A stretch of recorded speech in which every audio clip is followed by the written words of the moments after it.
So ayan mga kadrama-rama, alam ko pong inaabangan nyo po no, yung next na mangyayari dito sa Shining Inheritance dahil alam naman po natin mga kadrama kung ano yung totoong nangyari kay Ina. Napalayas na nga po talaga siya doon sa De La Costa Corporation dahil nga po sa kagagawan ni Charlie at saka nila Joanna at saka ni Yuan. Syempre sinamantala nga po talaga nila yung sakit ni Lola Oria, yung kanyang Alzheimer disease, na kung saan yung Alzheimer disease ay unti-unting nawawala yung kanyang memorya.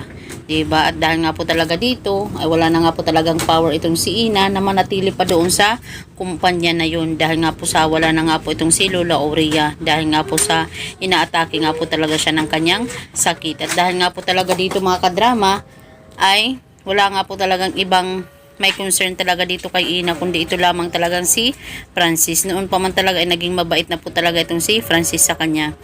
Kaya ngayon itong si Francis ay gusto nga po talaga niyang tulungan itong si Ina na bumangon talaga siya sa kanya sa buhay dahil mayroon siyang kapatid na talagang umaasa din talaga sa kanya. At dahil nga po talaga dito sa gagawin talaga ni Francis ay talagang nakakataba po talaga ng puso yan mga kadrama, diba? Sasabihin din talaga ni Ina na salamat sa pagtanggap sa akin sa restaurant niyo Francis.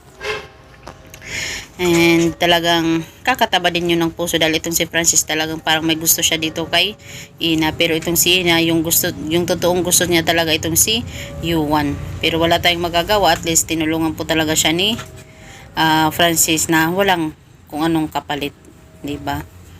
So mga kadrama, lubusan po talagang nagagalak itong si Ina sa mga mangyayari sa kanya pagkatapos ng pagpalayo ni Lola Aurea sa kanya dahil sa kanyang pamilya, palayas siya.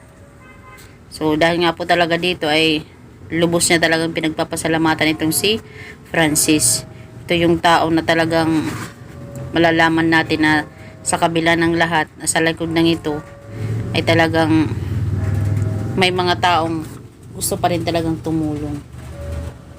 So mga kadrama, maraming salamat again sa palagi niyong panunood. Huwag niyo pong kalimutan na i-like, i-share, tsaka i-subscribe yung aking channel para sa susunod na video is ma-update ko pa kayo mga kadrama. Kaya abangan na lang po natin yung scenario na mangyayari po talaga dito sa Shining Inheritance. Maraming salamat again mga kadrama. Abang-abang na lang po tayo dahil nakaka-excite din po talaga yung pagbangon ni Ina.